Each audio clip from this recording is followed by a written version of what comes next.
Good morning, Cecilia. Naku, talagang hindi pa ako masanay dyan sa bagong mukha. Teka, ba't ang aga mong nagising? Manang, hindi pa nga ho ako nakakatulog. Iniisip ko yung mga nangyari kagabi. Ano nga palang nangyari? At saka, dumating ba lahat yung bisitang inaasahan nyo? Oho, kaya lang... Sandali.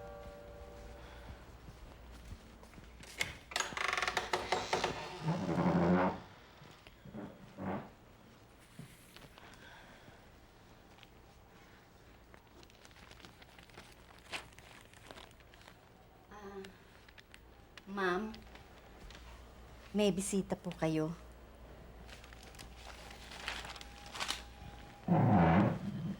Sino?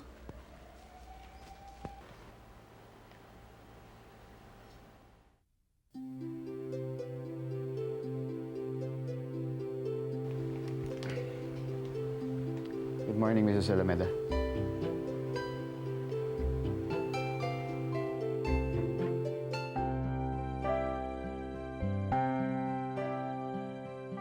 Sige na, Manang Mona. Iwan mo na muna kami. ¿Cómo está usted, señor Altamonte? La fiesta estuvo muy animado. The party was very gay, wasn't it? Yeah, the party was great. But, except for what Olga did. I came here to apologize. I promise it won't happen again.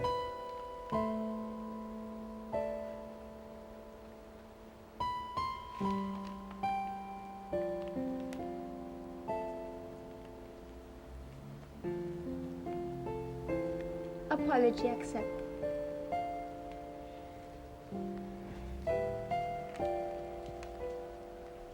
I was wrong. Mabuti ka rin palang tao, Senyor Altamonte.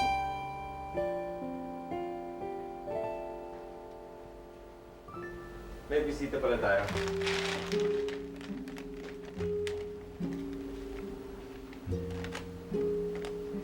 Gusto sana kitang lapitan kagabi, kaya lang, kasama mo naman yung Yvonne na yun. Uy, napansin mo ba yung damit ko kagabi? Sexy ko, no? Hindi, Esme. Pasensya ka na, ha?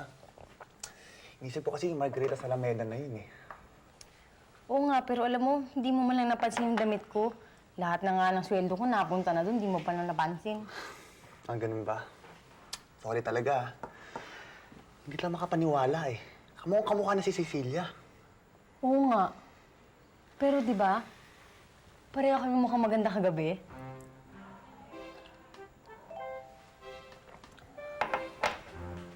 Hi, darling. Baby.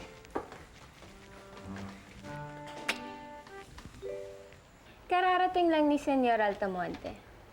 Dumalaw siya para mag-apologize sa mga nangyari. But tell me, did you sleep well last night, mi esposa?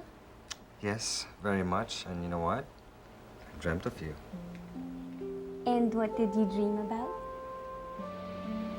Did I kiss you? Yes, you did.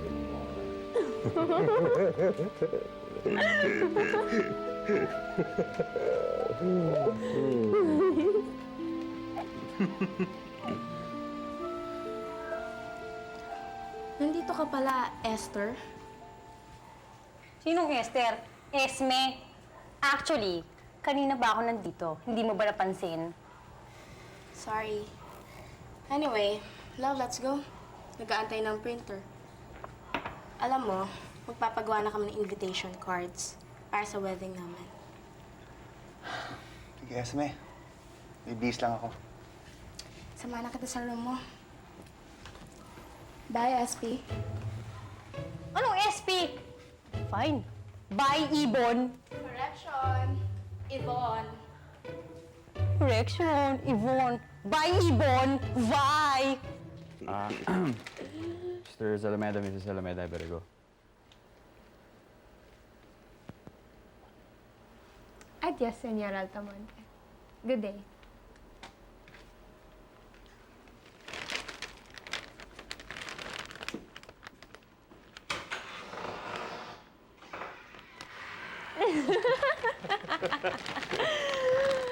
Paniwalang-paniwala siya sa palabas natin.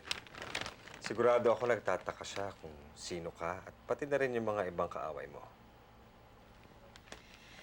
Yan naman talaga ang gusto natin mangyari, Gilbert, di ba? Ang mabaliw silang lahat. Isipin nila kung sino talaga si Margarita Zalameda.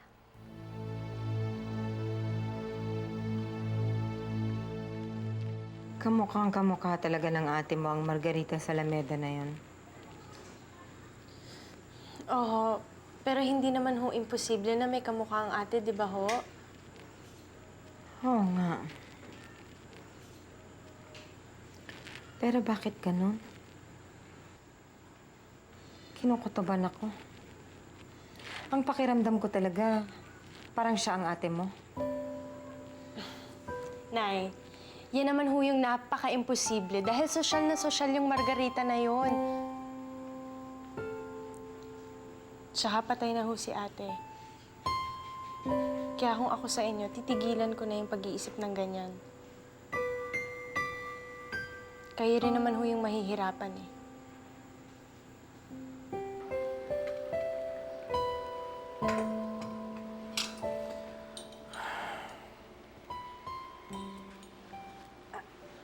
Parang nakita ko na kayo. Kaya lang, di ko matandaan kung saan. Baka sa panaginip mo.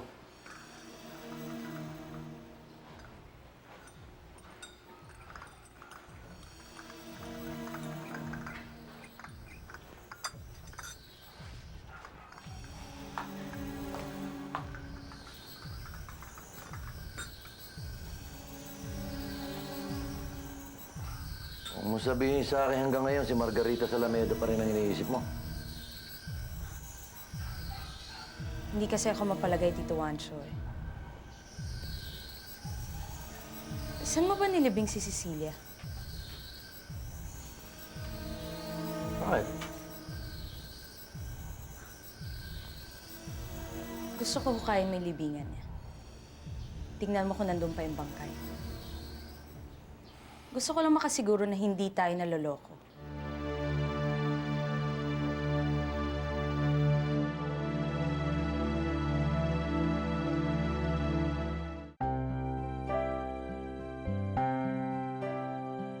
Pare, pati boses niya, yung salat ng kamay niya, pati yung haplos niya sa mukha ko, pati titi niya, para talagang siya si Cecilia. Mukhang interesado ka sa Margarita Zalameda na to. Ewan ko ba, pare, pero alam mo, pakiramdam ko, parang hindi siya ibang tao. Parang siya talaga si Cecilia. Anak, tulungan mo ko. Naguguluhan ako.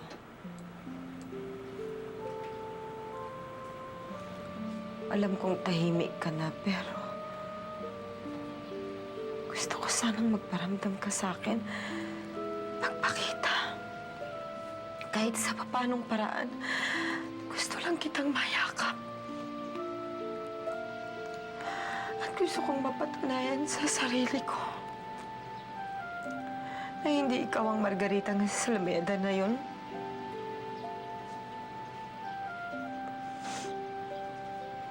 Tulungan mo ko. Gusto kong matahimik. Parang awa mo. Sisig.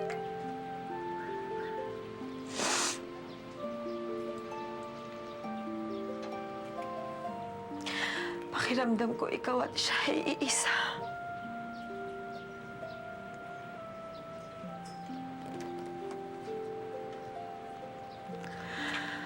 Tulungan mo ko, anak.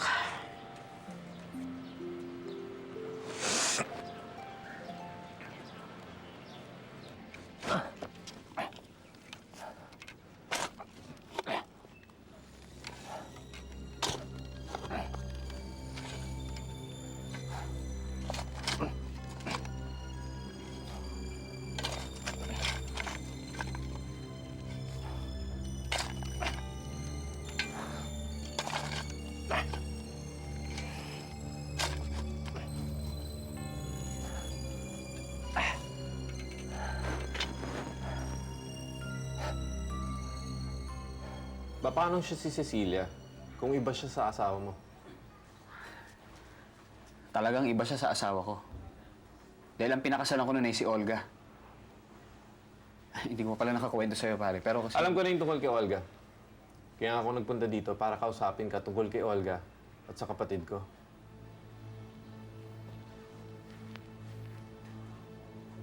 Well, pare, to tell you the truth, wala na akong pakialam sa kanya. Pero kasal pa rin kayo. Kahit na. Mapuputol din yun. Dahil ipapaanal ko na ang kasal namin.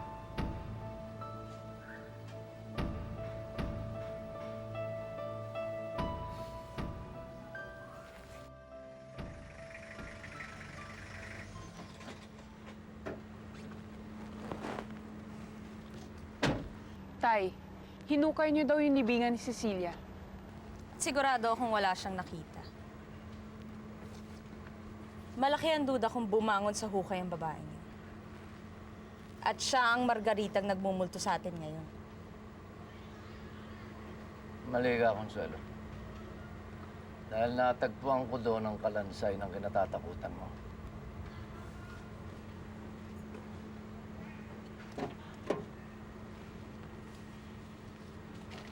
Talagang patay na si Cecilia. Ito ang kalansay niya.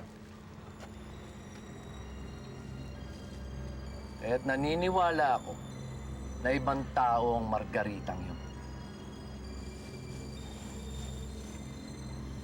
Ibig sabihin, may bago na akong kaagaw sa asawa ko. Ah, ganun ba? Ah, sige. Thank you, ah. Kakausap ko lang sa lookout ko. Sabi niya sa akin na meron siyang nakitang tao na naghuhukay kung sa kabinaon. Oh, nakita ba niya yung hinahanap niya? Oo. Nakita niya yung mga kalansay na pinabaon ko doon. Gilbert, sabihin mo nga sa akin, saan mo ba talaga nakuha yung mga kalansay na yun?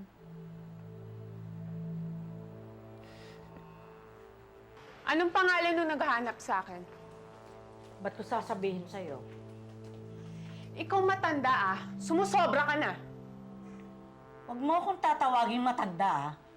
Baka gusto mo, bibili ako ng lason at lasunin kaya kita. Wala kang pambili. Pwes, magnanakaw ako, malason lang kita.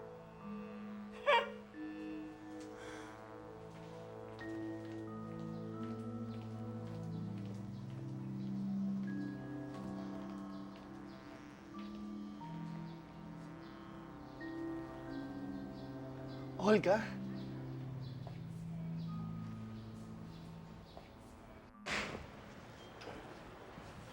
Pare, paano nga pala ulit kayo nagkakilala ng asawa mo? Well, we met in a Filipino party in Spain nung nagbabakasyon ako doon. Pare, yun na nga eh. Parang love at first sight yung nangyari. Niligawan ko siya. Nagkagustuhan kami. Pagkatapos yun, bumalik ako ng Pilipinas, pinasunod ko siya. Tapos nagpakasal kami. Well, of course, it helps na magkakilala parents namin, kaya wala naging problema. Alam mo, you're lucky. Napakaganda ni Margarita. Well,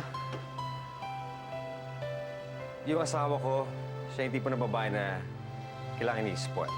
That's why I give her everything. Lahat ng gusto niya, binibigay ko. Sandali, ah. Hi, honey. How are you? I'm okay. Olga, Ano ba? Pwede ba? Layuan mo na ako. May asawa na ako. kahit na. Mahal pa rin kita. Umalis ka na dito. Yatakas kita. Basta, huwag mo ko iwan ulit, ha? At bakit naman ako sasama sa'yo? Raul, kaya nga ako nagpapalit ng muka. Dahil ayoko sa'yo. Dahil baliw ka.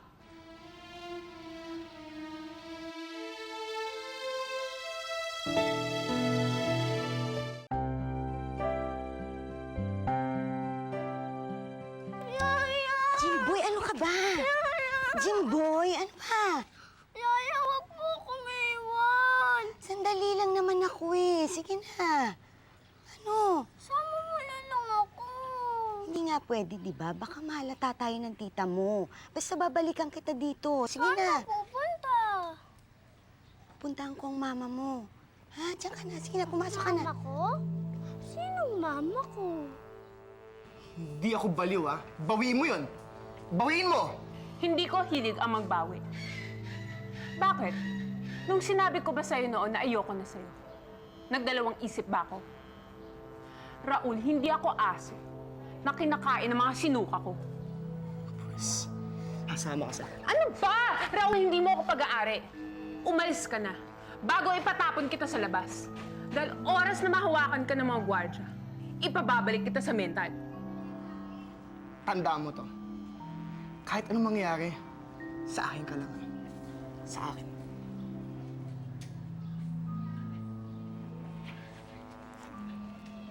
Mamatay ka sa pagnanasa. Okay. Okay, thank you.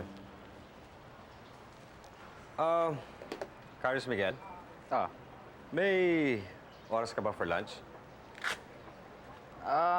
Meron naman. Mamaya pa naman ako mag-opisina eh. Bakit? Kasi tumawag yung yung assistant ko sa ospital. Kailangan daw ako doon, importante eh. Ang problema ko ngayon, makikita kami ni Margarita for lunch. Tumawag ako sa bahay, sabi ng mga maid nakaalis na daw. I have no way of contacting her because she doesn't own a cellphone and she doesn't want to have a cellphone. I'm sure papunta na siya doon sa restaurant na pagtatagpuan niyo. I'm sure she's on her way. Pero, yun na nga medyo sabit lang ako eh. Malapit lang naman yung restaurant dito. Would you do me a favor? Total, kilala mo naman ang asawa ko. Pwede bang ikaw na lang makipagkita sa kanya? Kaya iyon, matapos nilang mailibing si Cecilia, umuwi na sa probinsya si Guilier. Kawawa naman ho si Cecilia. Minsan naman ho, dalawin natin ang puntod niya. Wala pa ba si Ma'am Consuelo? Nandito na ako. Sige, Aling Ambrosia, pwede nila kaming iwan. O, Ana, ano yun? May sasabihin ka daw sa akin. Ma'am, tungkol ho sana sa anak niyo.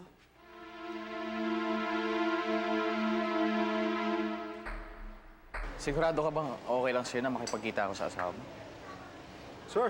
Wala namang problema yun eh. Tsaka mukhang mapagkakatiwalaan ka naman eh.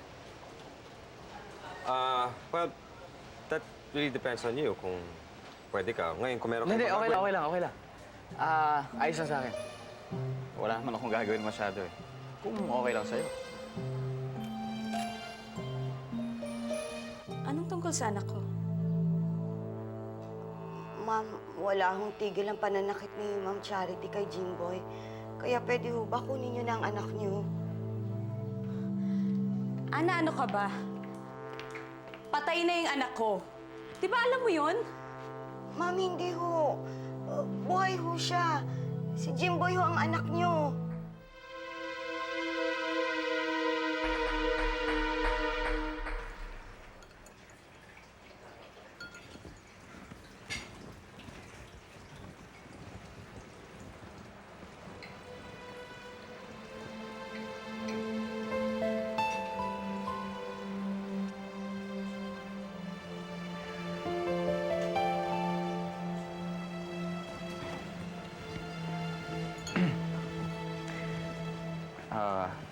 Mrs. Alameda? Senor Altamonte. Qué sorpresa. What are you doing here? Ikaw. Ikaw talaga sadya ako. Hindi kasi makakarating ang asawa mo dahil sabi niya sa akin meron daw emergency sa ospital. Kaya pinakiusapan niya ako kung pwedeng puntahan na muna kita dito.